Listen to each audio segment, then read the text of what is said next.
Namibia, Sudan, Gaza, Myanmar असे काही छोटे छोटे देशांचं जर तुम्ही डेटा बघितला तर हैराण करणारा डेटा आहे. अक्षरशः फूड क्रायसिस आहे. त्याला युद्धाचे बॅकग्राऊंड असू द्यात किंवा अजून कुठले कारण असू द्यात, ग्लोबल वॉर्मिंग हा फार मोठा इम्पॅक्ट आहे. ट्रेडिंगचे मार्केटचे फ्लक्च्युएशन असू द्यात, हा सगळ्यांचा इम्पॅक्ट फूड क्रायसिसवर असणार आहे.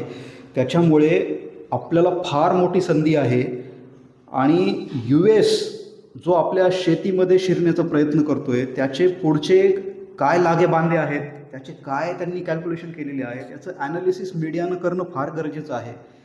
कारण 2040ला फूड क्रायसिस आहे, त्या झळा तेव्हा बसायला सुरू होतील. 2050ला हे पॉप्युलेशन फार भयानक स्थितीमध्ये असणार आहे जगाचं.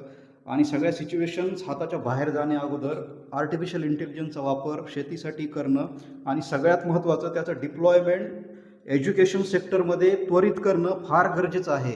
शेतकऱ्याला जर आर्टिफिशियल इंटेलिजन्सचा वापर करून शेती कशी करायची हे लवकर कळालं नाही तर तो जैविक शेती आणि सगळ्या गोष्टी व्यवस्थित हँडल करू शकणार नाही. तर ह्याच्यामध्ये फार मोठं कॉन्ट्रीब्युशन करण्याची गरज आहे असं मला वाटतं.